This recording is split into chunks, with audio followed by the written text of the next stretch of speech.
Shalom Bapak Ibu dan saudara-saudari yang terkasih di dalam Kristus. Berjumpa kembali dengan saya Pendeta Virgo Trisepta Anggoro dalam program Sapaan Gembala GKI.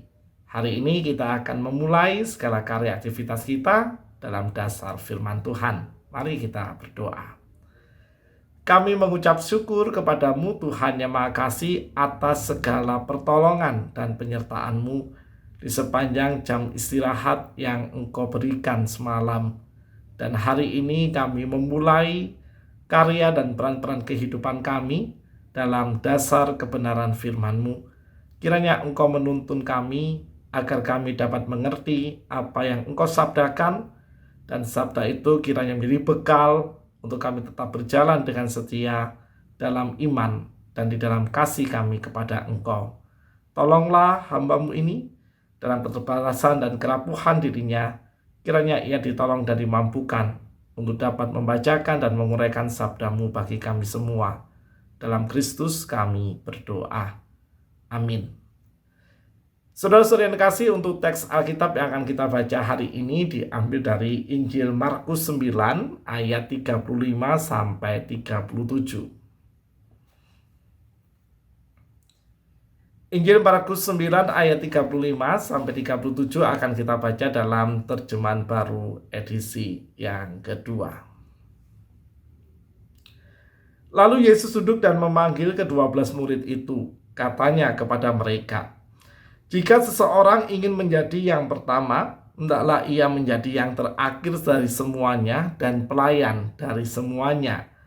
Lalu Yesus mengambil seorang anak kecil dan menempatkannya di tengah-tengah mereka. Kemudian ia memeluk anak itu dan berkata kepada mereka, "Siapa saja yang menyambut seorang anak seperti ini dalam namaku, ia menyambut aku. Siapa yang menyambut aku, bukan aku yang disambutnya, tetapi dia yang mengutus aku." Demikianlah pembacaan firman Tuhan. Berbahagialah kita yang selalu merindukan sabda Allah dan menghidupkannya dalam perjalanan kita sehari-hari. Haleluya. Saudara-saudari yang terkasih dalam Tuhan, beberapa waktu yang lalu ada sebuah istilah yang sangat viral yang berbunyi Bang Jago.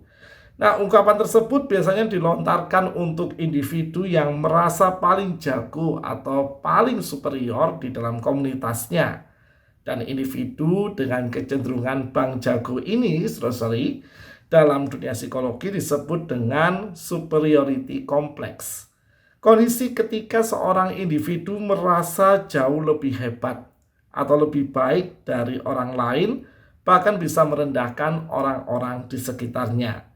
Dapat dikatakan, individu dengan tipe seperti ini memiliki hasrat untuk menjadi yang paling terkemuka atau ingin menjadi yang paling dihormati dalam kehidupan bersama.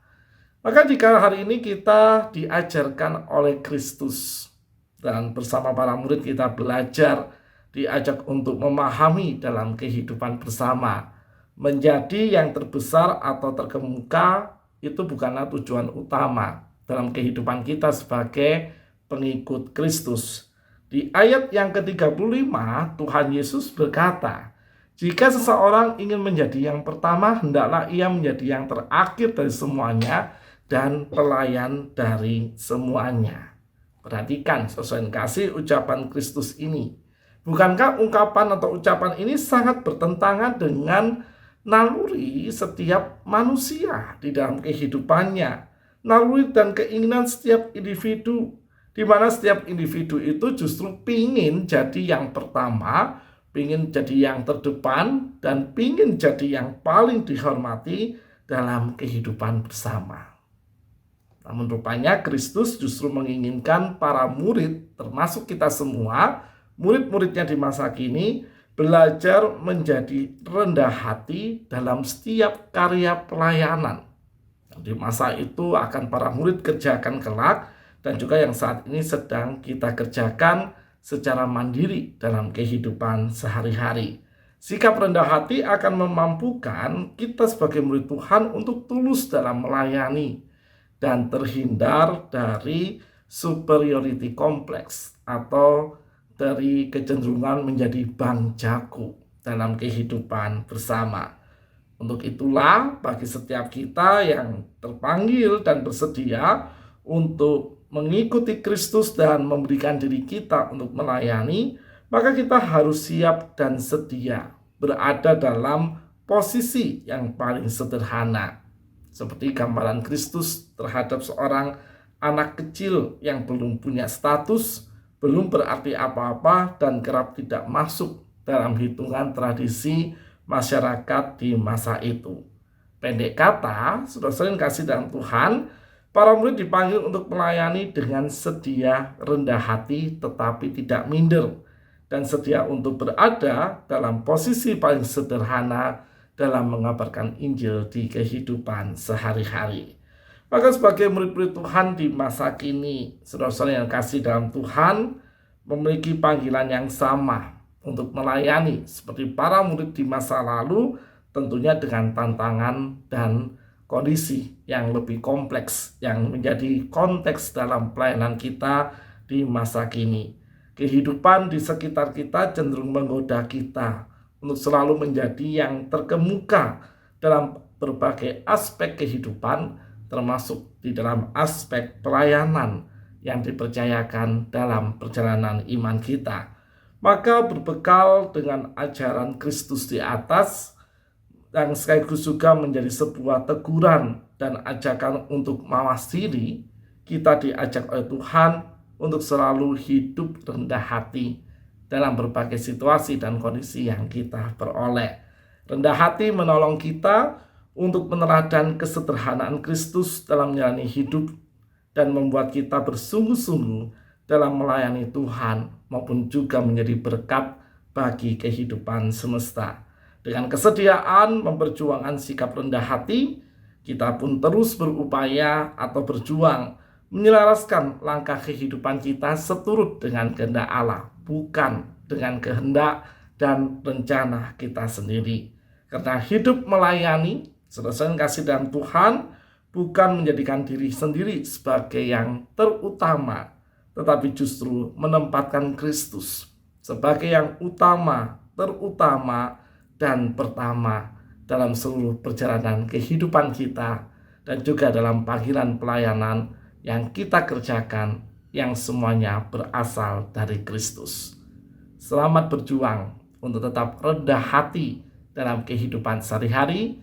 Kiranya kasih Tuhan menolong dan memimpin kita semua. Amin. Mari kita berdoa.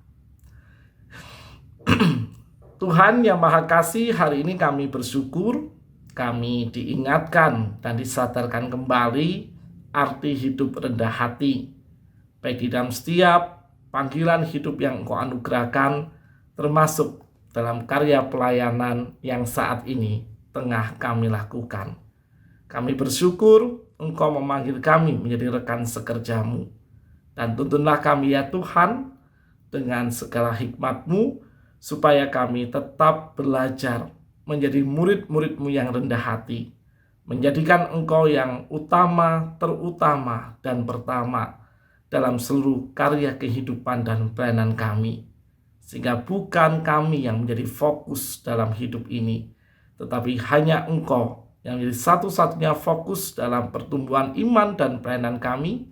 Sekaligus juga ya Allah, kiranya melalui seluruh bagian kehidupan kami mampu memuliakan nama-Mu dan mengenalkan Engkau kepada pribadi-pribadi di sekeliling kami.